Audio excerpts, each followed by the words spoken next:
ایک بار پھر ناظرین میں آپ کو خوش آمدید کہتا ہوں۔ آج جو ممتاز ہستیوں کے دن آ گئے، یہ ایسی ہستیاں ہیں کہ بس قربان جائیں ان کے والدین پر کہ انہوں نے کیا خوب تربیت کی ہے کہ دنیا جو ہے رہتی دنیا تک ان کے تذکارے پاک ہوتے رہیں گے۔ حضرت مولانا سید کفایت علی کافی شہید علیہ رحمہ جو کہ شہید ہیں جنگ آزادی کے، اور دوسری شخصیت مولانا حسن رضا خان علیہ رحمۃ الرحمن، شہنشاہ سخن، استاذ زمن۔ ڈاکٹر صاحب، مولانا حسن رضا خان علیہ رحمۃ الرحمن کے تعارف سے آغاز کرتے ہیں۔ حسن رضا خان رحمۃ اللہ علیہ جو 1276 میں اس دنیا میں بریلی میں تشریف لائے، کتنا علمی گھرانہ ہے۔ اللہ، آپ نے تمام علوم اپنے والد سے سیکھے، اور آپ کی تربیت میں والد کے ساتھ ساتھ مولانا احمد رضا خان رحمۃ اللہ علیہ اعلیٰ حضرت کا بھی بہت بڑا دخل ہے۔ آپ تمام علوم میں اپنے دور میں انتہائی کمال کو پہنچے۔ سبحان اللہ۔ مولانا احمد رضا خان رحمۃ اللہ علیہ کی مثال تو اس خطے میں علمی میدان میں کسی کے پاس نہیں ہے۔ اللہ، تو جن کی نگاہ کرم والد کی طرف سے بھی پڑھ رہی ہو، بھائی کی طرف سے بھی پڑھ رہی ہو، وہ کس طرح میدان میں آتے ہیں۔ وہ اپنی تمام تر زندگی تعلیم و تعلم کے ساتھ ساتھ لوگوں میں عشق مصطفیٰ صلی اللہ علیہ وسلم پیدا کر رہے ہیں، جس کے نتیجے میں علامہ اقبال علیہ رحمہ کو کہنا پڑا تھا کہ کی محمد سے وفا تو نے تو ہم تیرے۔ سبحان اللہ۔ اور یہی وہ نقطہ ہے ہماری بقا کا، ہمیں اپنے پاکستان کو ترقی کی راہوں پر لے جانے کا۔ جس دن ہم اس سے ہٹ کر کسی اور راہ پر چلیں گے، اپنے وجود کو خطرے میں ڈالیں گے۔ اللہ اکبر۔ شہنشاہ سخن مولانا امام احمد رضا خان کے بھائی، ان کے والد گرامی امام الفقہا، انہوں نے ہی ان کو فقہ میں، حدیث میں، تفسیر میں، ادب میں ایک عظیم مقام پر پہنچایا۔ واہ، پہلی تو تربیت ان کے والد بنے نا، ان کے والد بنے۔ پہلی مفتی نقی علی خان صاحب مفتی نقی علی خان رحمۃ اللہ علیہ بہت بڑے عالم تھے، محدث تھے، فقیہ تھے۔ اولاد کی تربیت کے ضمن میں آپ دیکھیں کہ جن کا بیٹا احمد رضا خان ہو، ہائے ہائے ہائے ہائے ہائے، اس گھرانے میں اللہ کیا تربیت ہوگی، کیا شان ہے اس گھرانے کی۔ اللہ، یعنی علماء لکھتے ہیں کہ ایک دن اعلیٰ حضرت 7 سال کے ہیں، روزہ رکھا، چھوٹی عمر کے تھے۔ اب والد عالم دین ہیں، وہ ان کو ایک اکیلے کمرے میں لے گئے اور وہاں کھانے پینے کی کچھ چیزیں رکھیں، تو آپ سے فرمانے لگے کہ احمد رضا خان ان میں سے کچھ کھا لو، گرمی ہے، بڑا دن ہے۔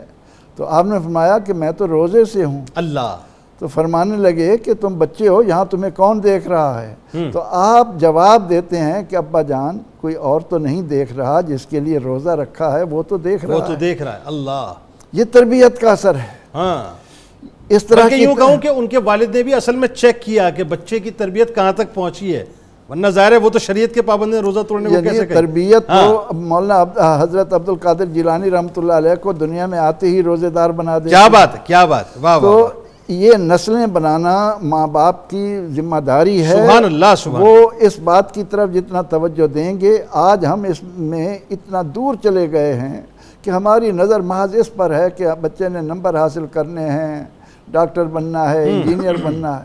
اور بھائی اخلاقیات پر بنیاد بناؤ گے تو ڈاکٹر بھی معاشرے کے لیے باعث رحمت بنے گا، اخلاقیات پر بنیاد بنا کر انجینئر بناؤ گے۔ اور مولانا کفایت علی خان رحمۃ اللہ علیہ کا جب ہم ذکر کر رہے ہیں تو آپ بہت بڑے حکیم بھی تھے، حکمت سے بھی آپ کو بڑا تعلق تھا، لیکن حضور علیہ الصلوۃ والتسلیم کی محبت کے ضمن میں وہ فرماتے ہیں کہ جب طبیعت کچھ گھبرانے لگتی تو میں اکیلے میں بیٹھ کر زبان پر نعت رسول صلی اللہ علیہ وسلم آ جاتی۔ اللہ، تو حسن رضا خان رحمۃ اللہ علیہ نے جہاں علمی طور پر دنیا میں ایک تہلکہ مچایا، آپ کے کلام کے نمونے تو ہم اپنے بچپن میں سنا کرتے تھے، اور کتنا خوبصورت کلام ہوتا تھا کہ فرماتے ہیں کہ سیر گلشن کون دیکھے دشت طیبہ چھوڑ کر۔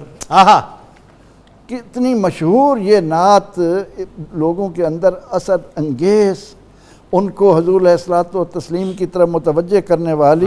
فرماتے ہیں کہ سیر گلشن کون دیکھے دشت طیبہ چھوڑ کر، سوئے جنت کون جائے در تمہارا چھوڑ۔ آئے ہائے ہائے، دل میں ہو یاد تیری گوشہ تنہائی ہو، پھر تو خلوت میں عجب انجمن آرائی آرائی ہو۔ ہو۔ آئے ہے آج جو عیب کسی پر نہیں کھلنے دیتے، سبحان اللہ۔ کب وہ چاہیں گے میری حشر میں رسوائی ہو۔ اللہ اللہ اللہ اللہ۔ ایسا تجھے خالق نے طرح دار بنایا، آہا، ایسا تجھے خالق نے طرح دار بنایا، یوسف کو تیرا طالب دیدار ہائے بنایا۔ ہائے ہائے ہائے ہائے ہائے۔ کونین بنائے گئے سرکار کی خاطر، کونین کی خاطر تمہیں سرکار بنایا۔ اللہ تو اللہ۔ حسن رضا خان رحمۃ اللہ علیہ یا ان کے جتنے بھی ساتھی ہیں ہمارے عظیم محسن ہیں، بے شک انہوں نے ہمیں اس آزادی کی نعمت سے بہرہ مند کرنے کے لیے آہا۔ جو خدمات سر انجام دی ہیں، سبحان ان اللہ۔ کا تقاضا یہ ہے کہ ہماری ان کے ساتھ عقیدت اور محبت اس انداز تک ہو کہ ہم اپنے آنے والی نسلوں کو بتائیں کہ تمہاری نجات کا دار و مدار صرف اور صرف اللہ اور اس کے رسول صلی اللہ علیہ وسلم کے تعلق کے ٹھیک۔ ساتھ ہے، اور اسی لیے اس ادارے کا جہاں ہم بیٹھے ہوئے بات کر رہے ہیں ترہ امتیاز ہے کہ پاکستان کا مطلب کیا ہے۔ لا الہ الا اللہ محمد رسول اللہ۔ یہ نغمہ جو ہماری زبانوں پر گونجتا ہے وہ صدقہ ہے ان نفوس قدسیہ کی بالکل ٹھیک۔ عظیم قربانیوں کا، جنہوں نے اس خطے میں آ کر اللہ کے دین کی سربلندی کے لیے کام کیا اور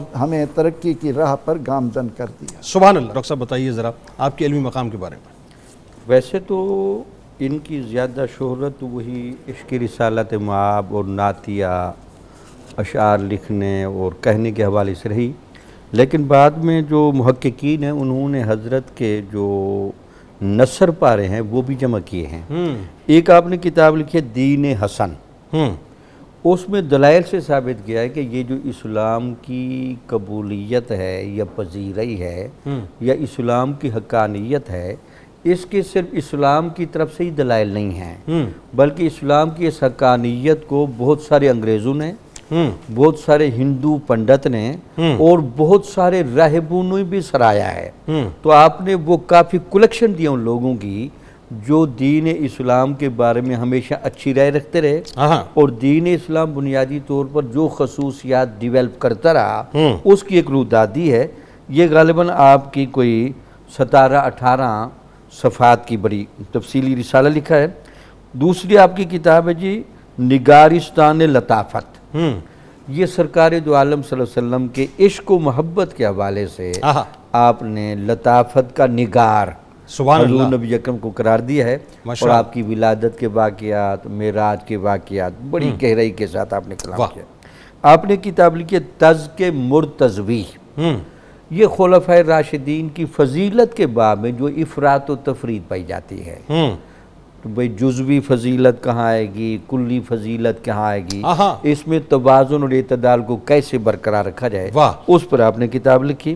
اس کے بعد ایک آپ نے کتاب واقعہ کربلا پر بھی لکھی، اچھا، اور اس کا نام رکھا آئینہ قیامت، یعنی قیامت کا منظر تھا کہ جب یہ واقعہ پیش ہوا اور وہاں صابرین کا اور رضائے الہی پر پورے اترنے والے اس پاکیزہ قافلے کا جو معیار تھا اس کو آپ نے بیان کیا، اور کمال یہ تھا کہ صحیح روایات کے ذریعے جو باتیں ہم تک پہنچی ان کو بیان کیا۔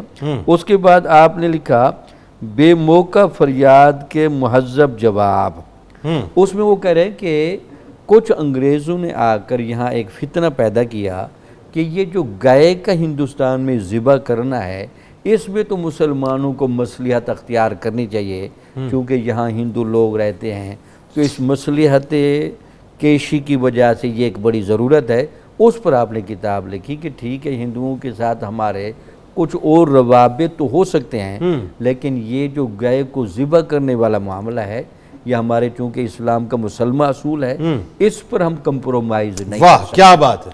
اس کے بعد آپ نے کچھ اس زمانے میں موجود تحریکیں جو رسالت مآب کے تعلق کو کمزور کر رہی تھی، ان میں آپ ان لوگوں کو باقاعدہ فوکس کیا اور ایکسپوز کیا اور باقاعدہ اعلیٰ حضرت نے اور پھر آپ نے وہ سوالات مرتب کر کے ان کو بھیجے اور ان سے پوچھا کہ آپ اپنے آپ کو اگر اہل سنت کہتے ہیں تو اہل سنت کی جو ایک مین سٹریم لائن آ رہی ہے آپ اس میں کہاں ایڈجسٹ ہوتے ہیں، ذرا وہ جگہ ہمیں بتا دیں تاکہ ہمارے رویوں میں جو بقول آپ کی بڑی سختی آ گئی ہے تاکہ ہم چیک کریں، ورنہ آپ کی یہی جو علمی کاوشیں ہیں اور اتحاد امت کے نام پر یہ جو ایک تاثر ہے یہ عشق رسالت مآب کو ماند کر رہا ہے اور مضبوط بنیادوں سے ہمیں ہٹا رہا ہے۔ ٹھیک۔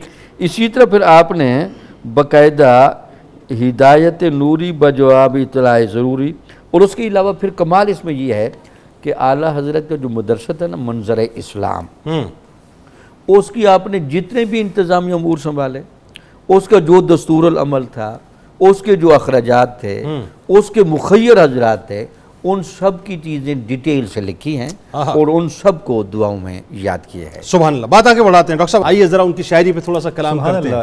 جنید صاحب، جو فنی عظمت ہے، شاعرانہ عظمت ہے حضرت حسن رضا خان کی، وہ کمال ہے۔ اچھا، اس کا ایک سبب تو یہ ہے کہ اعلیٰ حضرت کی صحبت کا اثر ہے، اور ایک سبب یہ بھی ہے کہ وہ شاعری میں داغی ہیں، یعنی مرزا داغ کے شاگرد ہیں۔ ہاں، شاگرد، ٹھیک ہے۔ اچھا، اس کا بھی اثر ہے، اس لیے وہ خود ایک جگہ کہتے ہیں، فرماتے ہیں کہ کیوں نہ ہو میرے سخن میں لذت سوز و گداز، آہا ہے حسن شاگرد ہوں میں داغ سے استاد کا۔ آہا، واہ واہ واہ واہ۔ یہی اچھا، آپ نے ایک نعت بھی لکھی، اور نعت کے ساتھ آپ کا ایک مجموعہ کلام ہے ثمر فصاحت، جس میں آپ کی غزلیات ہیں، غزلیں بھی لکھی۔ یعنی شعر کے اندر ان کو اتنا کمال حاصل تھا کہ ان کا شمار اپنے زمانے کے جو مستند اور بڑے شعراء ہیں ان میں ہم کرتے ہیں۔ واہ۔ اچھا، اب آپ نعت دیکھیں، فرماتے ہیں موتی یہ مطلب تمہارا ہر اشارہ ہو گیا۔ واہ۔ موتی یہ مطلب تمہارا ہر اشارہ ہو گیا، جب اشارہ ہو گیا مطلب ہمارا ہو گیا۔ واہ واہ واہ واہ، سبحان اللہ، سبحان اللہ، کیا بات ہے۔ دونوں مصروں میں واہ، مطلب کا لفظ الگ الگ طرح استعمال کیا، واہ اور اشارہ کا لفظ الگ الگ طرح واہ استعمال واہ واہ واہ، کیا بات ہے۔ آگے فرماتے ہیں ڈوبتوں کو یا نبی کہتے ہی بیڑا پار تھا۔ واہ۔ ڈوبتوں کو یا نبی کہتے ہی بیڑا پار تھا، غم کنارے ہو گئے پیدا کنارہ ہو گیا۔ سبحان اللہ، سبحان اللہ، کیا بات ہے۔ یعنی جب ہم بحر غم میں تھے، مبتلا تھے، بنور میں تھے، یا نبی کہا بنور کنارہ بن گیا، اللہ اکبر، اور غم مجھ سے دور ہو گئے۔ اللہ اکبر۔ یعنی آپ فن دیکھیں کہ الفاظ کا استعمال اور جو شعری محاسن ہے کس طرح نظر آ رہے ہیں۔ پھر آگے فرماتے ہیں تیری طلعت سے زمین کے ذرے ماہ پارے بنے۔ آہا، تیری طلعت سے زمین کے ذرے ماہ پارے بنے، تیری ہیبت سے فلک ماہ دو پارہ ہو گیا۔ آہا، یعنی جو فلک کا جو ماہ تھا وہ آپ کے اشارے پاک سے دو حصے ہو گیا، اور زمین کے جو ذرے تھے وہ چاند بن گئے، آہا، اور جو آسمانی چاند تھا وہ ذرہ بن گیا۔ سبحان اللہ۔ یعنی جو بیان کا انداز ہے جناب حسن رضا کا، ہم دیکھتے ہیں عشق بھی ہے، محبت بھی ہے، ہاں، جو ایک اسلام کا دیا ہوا عقیدہ ہے اس کو پوری احتیاط کے ساتھ اس کا بیان بھی ہے، اور فن پر پوری گرفت بھی ہے۔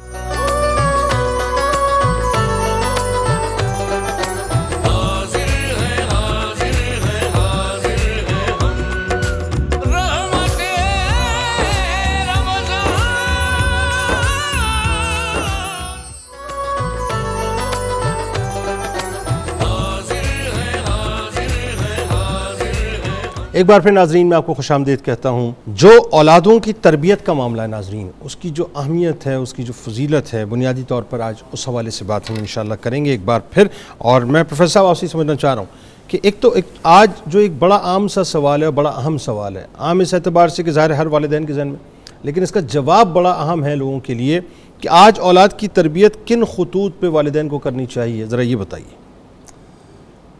آج ہماری ذمہ داری ہے کہ ہم اپنی اولاد کو اس قابل بنائیں کہ وہ اپنے عقیدے کے لیے، اپنے مذہب کے لیے، اپنے ملک کے لیے مفید بن سکیں۔ کہا یہ جاتا ہے کہ اولاد کی تربیت نہ کرنا ان کے قتل کے مترادف ہے۔ ہمیں آج اس نہج پر کھڑا کر دیا گیا ہے کہ ہر آدمی کو یہ تو فکر ہے کہ میں اولاد کے لیے زیادہ سے زیادہ مال و اسباب جمع کر لوں، ٹھیک ہے. لیکن اس بات کی طرف کوئی نہیں سوچتے کہ میں نے اگر اس کے لیے مال کے انبار لگا دیے اور اسے جوا کھیلنے سے نہ روکا، اسے شراب نوشی سے نہ روکا، دیگر خرابیوں سے نہ روکا، تو وہ مال تمہارے مرنے کے بعد کتنی دیر اپنے پاس رکھ پائے گا؟ اللہ اکبر. اس لیے ہم جس طرح اپنے وقت کو محدود کرتے جا رہے ہیں اور اولاد کی تربیت سے غافل ہو رہے ہیں، اس ضمن میں رسول اللہ صلی اللہ علیہ وسلم فرماتے ہیں کہ اولاد کی تربیت کرنا، ایک لمحے کی تربیت 1 سا اللہ کی راہ میں خرچ کرنے سے بہتر ہے. واہ واہ واہ واہ، کیا اچھی بات ہے. یعنی 1 سا آپ 4 کلو گندم خرچ کرتے ہیں یا 4 کلو کشمش خرچ کرتے ہیں، اللہ کی راہ میں دیتے ہیں یا کھجور دیتے ہیں، اس کے مقابلے میں اگر آپ اپنے بیٹے کو ادب سکھاتے ہیں تو نبی رحمت صلی اللہ علیہ وسلم فرماتے ہیں کہ یہ اس صدقے سے تمہارے لیے بہت بہتر ہے. نبی رحمت صلی اللہ علیہ وسلم نے ہماری ذمہ داری عائد کر دی ہے ہم پر کہ کلکم راعٍ وکلکم مسئول عن رعیتہ. اس کا آپ نے اپنے ابتدائیہ میں ذکر بھی کیا کہ تم میں سے ہر ایک سوال اس سے ہوگا اس کی رعایا کے بارے میں. ٹھیک ہے. تم میں سے ہر ایک کو نگران بنایا گیا ٹھیک ہے. کل قیامت کے دن وہ اولاد جن کی ہم تربیت نہیں کر سکے، وہ اگر اللہ کے عذاب کی حقدار بنے گی تو اللہ کے حضور یہ عذر پیش کرے گی، اے اللہ آج میں اس نہج پر اگر کھڑا ہوں تو اس میں زیادہ حصہ میرے ماں باپ کا ہے، اللہ ان پر جو میری تربیت کا حق تھا وہ نہیں کر سکے. ہم دیکھتے ہیں کہ سیدنا فاروق اعظم رضی اللہ تعالیٰ عنہ کی بارگاہ میں ایک شخص آتا ہے اور آ کر اپنے بیٹے کے بارے میں کچھ شکایات کرتا ہے. ٹھیک ہے.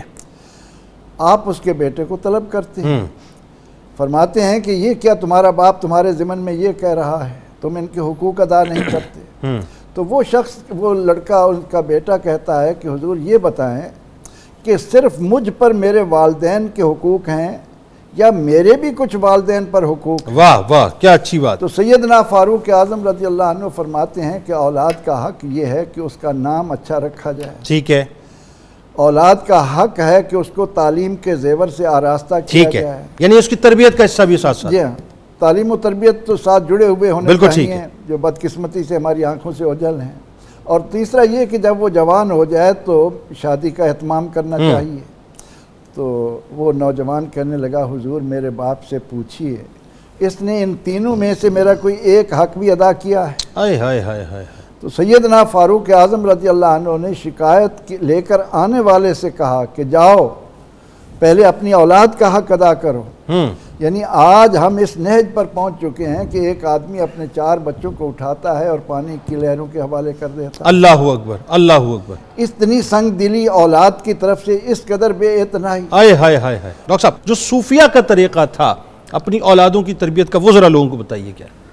بسم اللہ الرحمن الرحیم. صوفی کے ذرا انداز تربیت کا رنگ جدا ہوتا ہے. صوفی بنیادی طور پر یہ سمجھتا ہے کہ یہ جو بچہ اس کے سامنے اپنا یا کسی اور کا موجود ہے، وہ صرف اس کو عقل کی جگہ سے نہیں، اس کو روح کی جگہ سے پکڑتا ہے. واہ. یعنی وہ یہ سمجھتا ہے کہ بحیثیت شریعت کا عامل ہونے کے، بحیثیت متقی ہونے کے اور قاری قرآن ہونے کے اور نمازیں پڑھنے والا ہونے کے، میری مجلس میں ایک گہری روحانی راحت ہونی چاہیے. واہ. تاکہ جو بچہ میرا اپنا ہے یا باہر کا ہے، وہ جب آ کر بیٹھے تو اس طرح کا مسحور کن ماحول اس کو کسی جگہ نہ ملے. واہ واہ واہ. یعنی اس کو پتہ ہے کہ یہ کیا بات ہے کہ میں جب اس بندے کی نگاہ میں آ جاتا ہوں، اس کی صحبت میں آ جاتا ہوں، تو مجھے ایک بھینی بھینی روحانی خوشبو ملتی ہے، وہ ایک روحانی لذت ملتی ہے جو کسی اور جگہ موجود نہیں. واہ. یہ جو آپ کہہ رہے ہیں نا کہ مغرب میں یہ کام نہیں ہو رہے، تو مغرب میں صرف علماء جا رہے ہیں. اگر صحیح صوفیاء مغرب میں آئیں اور وہ یہ ایک روحانی راحت رکھتے ہوں، چونکہ کوئی شک نہیں کہ وہ علمی ترقی یا ایک مادی ترقی کی وجہ سے وہاں دماغوں کا رجحان کوئی فکس ہو چکا ہے، اس پیٹرن سے ان کو اگر آپ نے ہٹانا ہے تو آپ کے پاس وہ ایک روحانی جادو کی چھڑی ہونی چاہیے جس کو وہ بندہ فیل کرے کہ یہ وہ کون سی چیز ہے جو مجھے کسی اور جگہ نہیں مل سکتی، لیکن اس مرد مومن کی صحبت میں ملتی ہے، اس کے ساتھ نماز پڑھنے میں ملتی ہے۔ اس واقعے سے اگر میں یہ بات جوڑوں کتنی خوبصورت ہے، حضور نبی اکرم صلی اللہ علیہ وسلم کے خدام کی ایک بڑی تفصیلی لسٹ ہے۔ تو حضور نبی اکرم صلی اللہ علیہ وسلم اپنے ایک خادم خاص صحابی سے خوش ہو کر بیٹھتے ہیں، سل ربیہ، ربیہ مجھ سے سوال کرو، وضو کا پانی پیش کرتے تھے۔ جی ہاں۔ تو وہ کہتے کہ یا رسول اللہ مجھے یہ بتائیں کہ یہاں تو آپ کی خدمت اور صحبت مل رہی ہے، یہ خدمت اور صحبت مجھے جنت میں بھی آپ کی دائمی چاہیے۔ کبھی آپ نے اس کو یہ موٹیویٹ نہیں کیا، صرف کیا تھا کہ اس کے علم میں تھا کہ حضور کی صحبت میں وہ کچھ ملتا ہے، روحانی راحت، لذت اور سکون، یہ لذت اور سکون اس کو جنت میں بھی چاہیے۔ یہ وہ چیز ہے جس مشرب کی بعد میں صوفیہ نے عکاسی کی۔ صوفیہ کا خیال یہ کہ اگر آپ صحیح متقی بن جائیں تو اس متقی ہونے کی وجہ سے آپ کو فیوزات اور روحانیات کا ایک نظام جکڑ لیتا ہے، اور آپ کے دائرے میں جو بھی آئے گا وہ بدلے بغیر نہیں جا سکتا۔ سبحان اللہ۔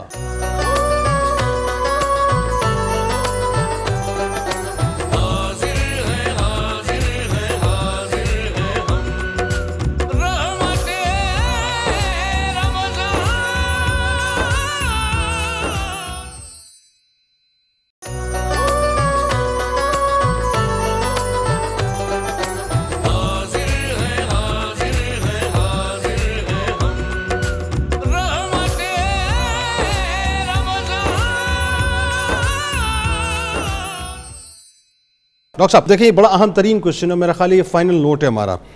آج آپ دیکھیے کہ ظاہر ہے سیٹلائٹ چینلز کا دور ہے، آج میڈیا اتنا وائبرنٹ ہو گیا ہے، گیجٹس ہمارے پاس، ٹیبلٹ ہے، موبائل فون ہے، ہمارے پاس لیپ ٹاپ ہے، کمپیوٹر ہے، وائی فائی ہے، سبھی کچھ موجود ہے، ڈیٹا پیکیجز موجود ہیں، اور پھر آپ کو پتہ ہے دنیا کی جو ایک تہذیبی یلغار ہے وہ جس انداز سے انفلوئنسڈ ہے، مطلب انفلوئنس کر رہی ہے پاکستان پہ، مسلمانوں پر، آپ مطلب اس سارے ماحول میں اس جال سے اپنے بچوں کو بچا کر نکال کر ان کی تربیت کیسے ہو، یہ ذرا بتائیے۔ جی یہ جو انفارمیشن کا ایک آنسلاٹ ہے اور ایک پورا ایک سیلاب ہے، ان سوشل میڈیا کے ذریعے سے، اور جو بقیہ بھی میڈیا کے آگے ہیں میکانزم اور پیٹرن آگے ہیں ان کے ذریعے سے، اب اس کا نتیجہ یہ ہے کہ ہماری جو یوتھ ہے وہ کئی طرح کے ایسے مسائل میں ہے جو اس سے پہلے ہمیں درپیش نہیں تھے۔ مثلا سب سے جو پہلا مسئلہ ہے وہ آج کی نسل کے وقت کا مناسب استعمال ہے، یعنی کتنا وقت کہاں خرچ ہونا چاہیے جی، اور ان کی پرائرٹیز کیا ہونی چاہیے جی، کیونکہ بہت زیادہ وقت ہماری یوتھ کا ان کاموں پہ صرف ہو رہا ہے جس کا ان کی شخصیت میں کوئی انپٹ پازیٹیو نہیں آ رہا۔ بالکل صحیح۔ اچھا، دوسری بات یہ ہے یہ جو انفارمیشن آ رہی ہے یہ بغیر کسی چیک کے آ رہی ہے، بالکل صحیح، اس میں اتھینٹسٹی کا بھی ایشو ہے۔ بالکل صحیح۔ یعنی میں سادہ مثال آپ کو عرض کروں، علامہ اقبال ہمارے قومی شاعر ہیں، روزانہ کم از کم ایک دو کوئریز میرے پاس ضرور آتی ہیں علامہ کے اشعار کے والے سے، پاکستان بھر سے، کہ یہ شعر علامہ کا ہے کہ نہیں ہے، بلکہ یہاں پاکستان کے ایک بہت بڑے ادارے نے علامہ کی خدمت کے لیے ایک ڈائری چھاپ دی ہزاروں کی تعداد میں۔ اچھا، تو ان کے جو سربراہ تھے کراچی میں، انہوں نے ایک ڈائری مجھے بھجوائی، جب میں نے دیکھی تو اس میں 90% اشعار وہ تھے جو علامہ کے نہیں تھے۔ اللہ اکبر، اوہو، انہیں ساری ضائع کرنی پڑی۔ اللہ اکبر۔ اب یہ مسائل کیا ہیں؟ اچھا، یہی صورتحال دین کے والے سے بھی ہے، ایسی حدیثیں آپ کو ملیں گی جی، اور ایسی ایسے تشریحیں ملیں گی قرآن شریف کی آیات کی، انسان کے رونگٹے کھڑے ہو جاتے ہیں، یہ کہاں سے سارا کچھ یعنی انفارمیشن بیس دنیا ہو گئی نا، نالج بیس یہ دنیا نہیں۔ انفارمیشن پرائمری ڈس انفارمیشن ہے۔ ایسے ہی، ایسے ہی۔ اچھا، اس کے ساتھ ایک اور ایشو یہ ہے کہ اخلاقی بحران ہے۔ اخلاقی بحران، اخلاقی طور پر ایسی چیزیں آ رہی ہیں کہ آیت آ رہی ہے، اس کے بعد وہ چیز آ رہی ہے جس کی آیت نفی کرتی ہے۔ بالکل صحیح، لیکن بچوں کو کیسے بچائیں؟ اب ہم یہ کیا سوال کریں؟ تو یہ پیدا ہو گیا نا، یہ جو طوفان بپا ہوا ہے، اب کرنا اچھا کیا ہے؟ بچہ یہ ڈیمانڈ کرتا ہے کہ صاحب میرے کولیگز ہیں، ان کے پاس گیجٹس موجود ہیں، مجھے بھی چاہیے۔ میں عرض کرتا ہوں، ہاں، اب مسئلہ یہ ہے کہ اب بچے کی تربیت ہم نے فرام ویری بگننگ کرنی ہے، یہ بڑی امپورٹنٹ بات ہے۔ جب آپ بچے کو اس کے نفع اور نقصان کا شعور دیں گے اور اس کے اندر اپنی بنیادوں کے ساتھ، اپنے فنڈامنٹلز کے ساتھ انس پیدا کریں گے، پھر یہ مسئلہ کبھی بھی اس کو تنگ نہیں کرے گا، اس کے لیے کوئی ایشو کریٹ نہیں کرے گا عملی زندگی میں۔ صحیح بات۔ کیونکہ آپ بچے کی نگرانی نہیں کر سکتے جب تک اس کے اندر سے چوکیدار پیدا نہیں کرتے۔ جس کو کہتے ہیں سیلف ویجیلنس، یعنی بچے کے باہر سے آپ نگرانی نہیں ہو سکتی، صحیح بات، نگران آپ نے اس کے اندر پیدا کرنا ہے، اور وہ نگران آپ نے پیدا کرنا ہے فرام ویری بگننگ۔ دیکھیں ایک شخص نے کوئی چیز کھائی، استعمال کی، اس کو نہیں پتا تھا کس طرح، بعد میں پتا چلا یہ ایسی شے تھی جو عام طور پہ نہیں کھائی جاتی، بالکل صحیح، اس کو قید شروع ہو جائے گی۔ ایسا کیوں ہوا؟ اس لیے ہوا اس شے کے بارے میں فرام ویری بگننگ آپ نے اس کے اندر ایک نفرت کا شعور پیدا کیا ہے۔ وہ نفرت کا شعور زندگی ساری اسے اس شے سے دور رکھتا ہے، حالانکہ عام طور پہ دوسرے لوگ نہیں اس کا خیال کرتے۔ اگر ہم بچے کے اندر فرام ویری بگننگ یہ احساس ڈال دیں کہ آپ نے اپنے وقت کو کس طرح استعمال کرنا ہے، جی، آپ نے یہ پورا ایک سیلاب ہے، اس سے اپنے کام کی چیز کیسے لینی ہے، واہ، اور اپنی بنیادوں پہ آپ نے کیسے کھڑے ہونا ہے۔ جب آپ کی اپنی بنیاد متزلزل ہو گئی تو آپ کی مثال کٹی ہوئی پتنگ کی سی ہے جس کا کوئی مستقبل نہیں ہے۔ بالکل ٹھیک، اس سے ہم اپنی نوجوان نسل کے شعور کو، بالکل ٹھیک، ان کی شخصیت کو بالکل ٹھیک، اور ان کے کردار کو محفوظ کر سکتے ہیں۔ بالکل ٹھیک۔ آپ تینوں آپ کا بہت شکریہ، آپ تشریف لائے۔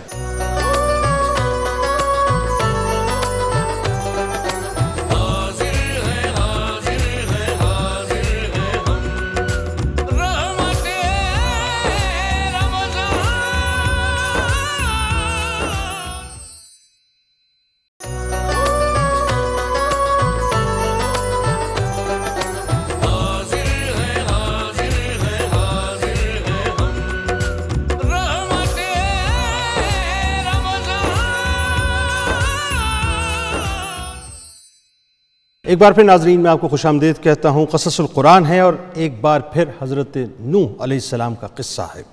تھوڑا سا ریکال کر لیتے ہیں ناظرین۔ کل میں نے آپ کو یہ بتایا تھا کہ حضرت نوح علیہ السلام کو اللہ تعالیٰ نے 1000 برس سے اوپر کم و بیش عمر عطا فرمائی، اور کل آپ کو میں نے یہ بھی بتایا تھا کہ حضرت ابن عباس رضی اللہ تعالیٰ عنہما کی روایت کے مطابق 40 برس کی عمر میں آپ نے اعلان نبوت فرمایا، اور میں نے آپ کو کل یہ بھی بتایا تھا کہ اللہ تبارک و تعالیٰ نے ایک سرٹن ٹائم پر حضرت نوح علیہ السلام کو یہ فرما دیا کہ اب جو ایمان لے آئے وہ ایمان لے آئے، مزید لوگ ایمان نہیں لائیں گے، لہٰذا فیصلہ عذاب کا ہو چکا۔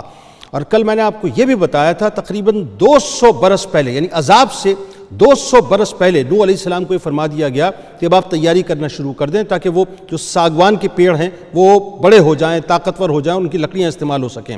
تو 100 برس تک ان پیڑوں کو جو ہے وہ تناور کیا گیا، اور 100 برس تک ان کی لکڑیوں سے کشتی بنائی گئی۔ اور کل میں نے آپ کو یہ بھی بتایا تھا ناظرین کہ 80 گز لمبی وہ کشتی تھی اور 50 گز چوڑی تھی، اور کل آپ سے یہ بھی عرض کیا تھا کہ وہ اتنا شدید طوفان تھا، اتنا شدید طوفان تھا کہ تمام آسمانوں کے دروازوں کو کھول دیا گیا تھا، پورے دروازوں کو کھول دیا گیا تھا، اور زمین سے پانی ابلنا شروع ہوا، زمین چٹکنا شروع ہو گئی، یعنی زمین ایک طرف پانی جو ہے باہر نکالتی تھی اور آسمان پانی بہاتا تھا، یہاں تک کہ 40 گز تک دنیا میں پانی چڑھ چکا تھا، یعنی بڑے بڑے پہاڑوں تک، یعنی مکمل طور پہ دنیا جو ہے وہ پانی کے اندر غرق ہو چکی تھی۔ اور کل میں نے آپ کو یہ بھی بتایا تھا ناظرین کہ 80 افراد لے کر حضرت نوح علیہ السلام اپنی کشتی میں گئے، اور تقریباً 6 مہینے تک وہ کشتی جو ہے وہ چلتی رہی۔ اور کل آپ کو یہ بھی میں نے بتایا تھا ناظرین کہ یہ اتنا شدید عذاب تھا، اتنا شدید عذاب تھا کہ آپ کا بیٹا کنعان بھی اس میں گیا، آپ کی ایک بیوی بھی اس میں گئی۔ اور مزے کی بات یہ ناظرین، مزے کی بات یہ ہے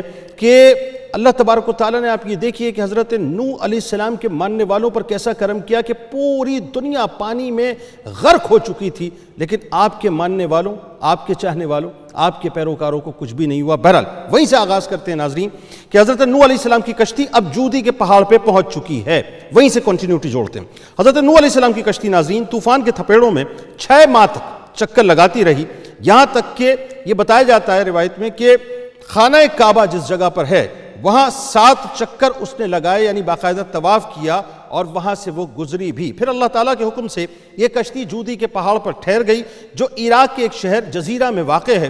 روایت ہے کہ اللہ تعالیٰ نے ہر پہاڑ کی طرف یہ وحی کی کہ حضرت نوح علیہ السلام کی کشتی ایک پہاڑ پر ٹھہرے گی، تو تمام پہاڑوں نے تکبر کیا، غرور سے کام لیا کہ نہیں، ہم اس ذمہ داری کو قبول نہیں کریں گے۔ لیکن جودی پہاڑ نے ناظرین تواضع اور عاجزی کا اظہار کیا تو اللہ تعالیٰ نے اس کو یہ شرف بخشا کہ کشتی جودی پہاڑ پر ٹھہر گئی۔ اب آپ یہاں دیکھیں ناظرین، ایک بات کیسی کمال ہے کہ جو تواضع اختیار کرتا ہے، جو عاجزی اختیار کرتا ہے، اللہ تبارک و تعالیٰ پھر اس کو رفعتیں عطا کرتا ہے، مقام عطا کرتا ہے، ممتاز کر دیا کرتا ہے۔ پہاڑ ناظرین، پتھر کا پہاڑ ہے، لیکن چونکہ اس نے اللہ کی بارگاہ میں تواضع اختیار کی، رہتی دنیا تک یقیناً قرآن پڑھا جاتا رہے گا، رہتی دنیا تک اس کی تلاوت ہوتی رہے گی، جب تلاوت ہوگی، ہر وقت ہو رہی ہے، ہر پل ہو رہی ہے، ہر ساتھ ہو رہی ہے، لمحے ہو رہی ہے۔ ناظرین آپ سوچئے کہ تلاوت ہوتی رہے گی، نوح علیہ السلام کا قصہ آتا رہے گا، نوح علیہ السلام کا قصہ آتا رہے گا، جودی پہاڑ کا تذکرہ آتا رہے گا، یعنی اللہ تعالیٰ نے اس جودی پہاڑ کو اس تواضع اور انکساری کی وجہ سے اتنی رفعت اور مقام اور بلندی عطا کر دی۔ ایک اور روایت ہے ناظرین کہ بہت دنوں تک اس کشتی کی لکڑیاں اور تختے باقی رہے تھے، یہاں تک کہ اگلی امتوں کے بعض لوگوں نے اس کشتی کے تختوں کو جودی پہاڑ پر دیکھا بھی تھا۔ اور آج بھی ناظرین میں نے آپ کو کل بھی بتایا تھا کہ آثار قدیمہ کے بہت سے لوگ تلاش کر رہے ہیں کہ جودی پہاڑ سے یا آس پاس سے کہیں سے اس کے تختے مل جائیں، لیکن یہ قیاس ضرور کیا جاتا ہے، حتمی بات ابھی تک کوئی سامنے نہیں آئی۔ بہرحال محرم کی 10ویں تاریخ عاشورے کے دن ناظرین یہ کشتی جودی پہاڑ پر ٹھہری، چنانچہ اس تاریخ کو کشتی کی تمام مخلوق یعنی انسان اور جتنے بھی اس میں جانور وغیرہ یا حشرات الوغیرہ تھے، سب نے، حشرات الارض نے، جانوروں نے اور انسانوں نے شکرانے کا روزہ رکھا۔ اچھا جی، حضرت نوح علیہ السلام نے ناظرین کشتی سے اتر کر سب سے پہلے جو بستی بسائی اس کا نام سمانین رکھا۔ عربی زبان میں سمانین کے معنی 80 ہوتے ہیں، چونکہ کشتی میں 80 آدمی تھے اس لیے اس گاؤں کا نام سمانین رکھ دیا گیا، یعنی یہ 80 افراد جو تھے انہی کی تعداد کے اعتبار سے اس گاؤں کا نام یہ رکھ دیا گیا۔ قرآن مجید میں اللہ تبارک و تعالیٰ نے فرمایا اور کشتی جودی پہاڑ پر ٹھہر گئی اور فرما دیا گیا کہ دور ہوں بے انصاف لوگ۔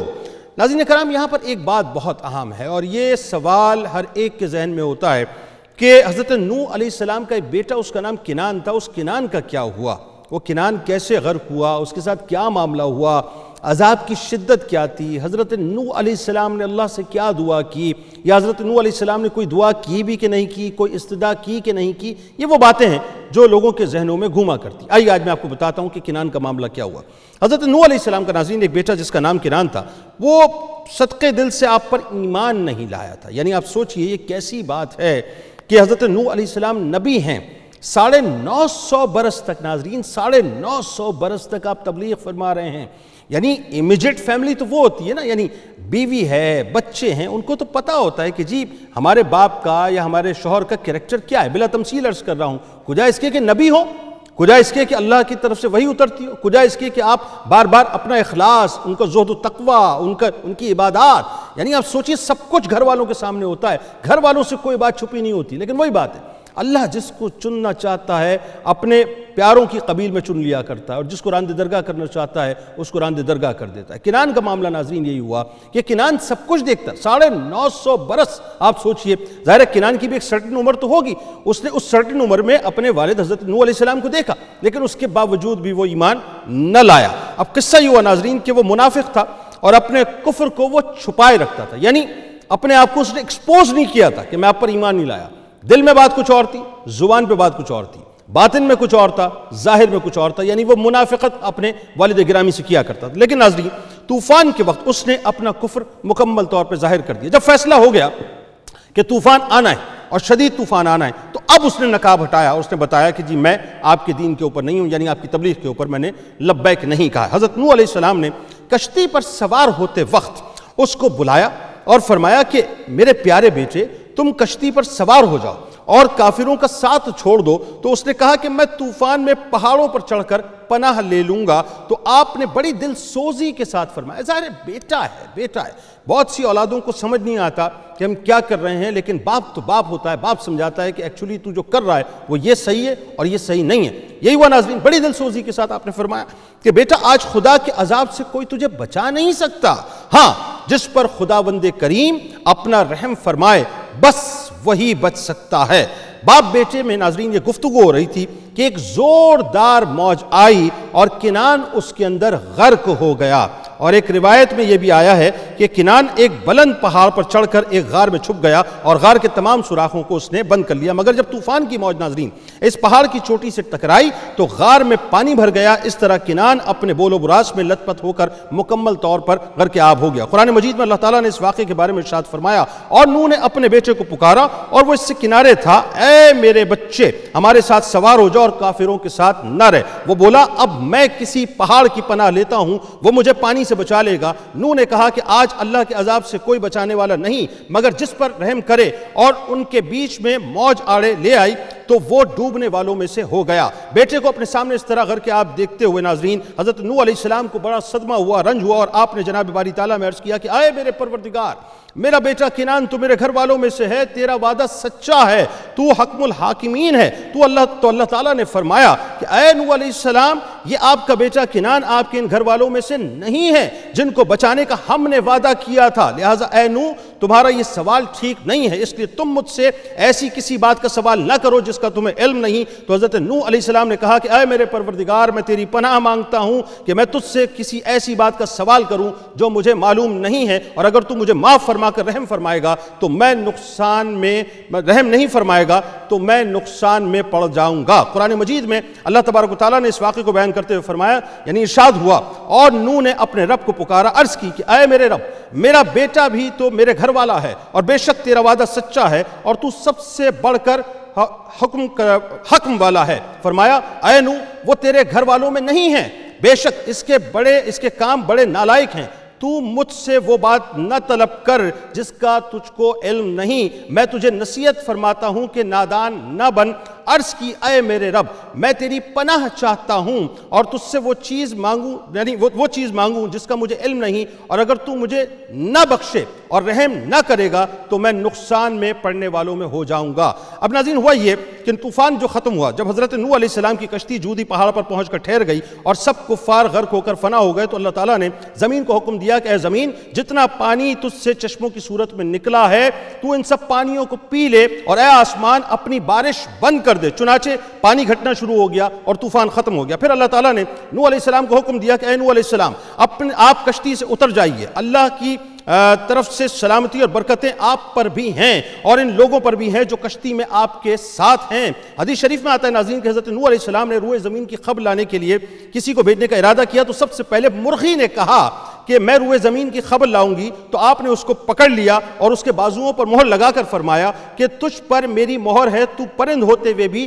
لمبی اڑان نہ اڑ سکے گا اور میری امت تجھ سے فائدہ اٹھائے گی۔ یعنی یہ پتہ چلا کہ آج اگر روایتوں کو دیکھیں تو نوح علیہ السلام کا صدقہ ہے کہ آج ہم یہ مرغی وغیرہ سے فائدہ اٹھاتے ہیں، ناظرین اس کو کھاتے ہیں، اس کو بناتے ہیں، اس کو پکاتے ہیں۔ پھر آپ نے کوے کو بھیجا تو ایک مردار دیکھ کر اس پر وہ گر پڑا اور واپس نہ آیا، تو آپ نے اس پر لعنت فرما دی اور اس کے لیے بد دعا فرما دی، وہ ہمیشہ خوف میں مبتلا رہے گا۔ چنانچہ کوے کو حل و حرم میں کہیں بھی پناہ نہیں ملے گی۔ اگر آپ کوے کی ناظرین مزاج کو دیکھیں، آپ کو لگتا ہے کہ جب آپ اس کے قریب جاتے ہیں، کوئی چیز دیتے ہیں اسے، تو ڈر کے ادھر ادھر ہوتا ہے۔ یہ ڈر جو ہے بنیادی طور پر اس کے اندر اس وجہ سے ہے۔ پھر آپ نے کبوتر کو بھیجا، وہ زمین پر نہیں اترا بلکہ ملک سبا سے زیتون کی ایک پتی چونچ میں لے کر آ گیا، تو آپ نے فرمایا تم زمین پر نہیں اترے، اس لیے پھر جاؤ اور روئے زمین کی خبر لاؤ۔ وہ کبوتر دوبارہ روانہ ہوا اور مکہ مکرمہ میں حرم کعبہ کی زمین پر اترا اور دیکھ لیا کہ پانی زمین حرم سے ختم ہو چکا ہے اور سرخ رنگ کی مٹی ظاہر ہو گئی ہے۔ کبوتر کے دونوں پاؤں سرخ مٹی سے رنگین ہو گئے اور وہ اسی حالت میں حضرت نوح علیہ السلام کے پاس واپس آ گیا اور عرض کیا کہ اے خدا کے پیغمبر، آپ میرے گلے میں خوبصورت طوق عطا فرمائیے اور میرے پاؤں میں سرخ خضاب مرحمت فرمائیے اور مجھے زمین حرم میں سکونت کا شرف عطا فرمائیے۔ چنانچہ حضرت نوح علیہ السلام نے کبوتر کے سر پر دست شفقت پھیرا، اسے یہ دعا فرمائی کہ اس کے گلے میں دھاری کا جو خوبصورت سا ہار ہوتا ہے ناظرین، اس کے پاؤں جو سرخ ہو جاتے ہیں، یہ بنیادی طور پر اس نسل میں خیر و برکت حضرت نوح علیہ السلام ہی کی عطا کردہ، اور شرف اس کو ایسا ملا کہ آج دیکھیے کہ حرم کے اندر جتنا بھی جو کچھ بھی یہ آپ کو کبوتر اڑتے ہوئے نظر آتے ہیں طواف کرتے ہوئے، یہ بنیادی طور پر روایت میں بتایا جاتا ہے کہ انہی کی نسل سے۔ اللہ تعالیٰ نے قرآن مجید میں فرمایا اور حکم فرمایا گیا، اے زمین اپنا پانی نگل لے اور اے آسمان تھم جا، اور پانی خشک کر دیا گیا اور کام تمام ہوا اور کشتی کوہ جودی پر ٹھہری، اور فرمایا گیا کہ دور ہو ظالم لوگ۔ حضرت نوح علیہ السلام کو کشتی سے اترنے کا حکم دے کر اللہ تعالیٰ نے فرمایا گیا کہ اے نوح کشتی سے اترو، ہماری طرف سے سلام اور برکتوں کے ساتھ جو تم پر ہیں اور تمہارے ساتھ کچھ گروہوں پر ہیں۔ ناظرین کرام، بس آخر میں یہ ہوا کہ حضرت نوح علیہ السلام کی اولادوں کو بسایا گیا، حام، سام اور یافس۔ جیسے میں نے آپ کو بتایا کہ سام سارے عرب کے لوگ ہیں، حام سارے حبش کے لوگ ہیں، اور یافس کی نسل جو ہے وہ روم میں نظر آتی ہے۔ یہ آدم ثانی کا قصہ ہے ناظرین، جن کے بعد یہ نسل انسانی آگے بڑھی۔ کل انشاءاللہ زندگی رہے گی تو ایک بار پھر ایک نئے قصے کے ساتھ حاضر ہوں گا۔ اس دعا، اس امید، اس یقین کے ساتھ اجازت دیں کہ اللہ تعالیٰ آپ کا، ہمارا، ہم سب کا حامی و ناصر ہو۔ اللہ حافظ۔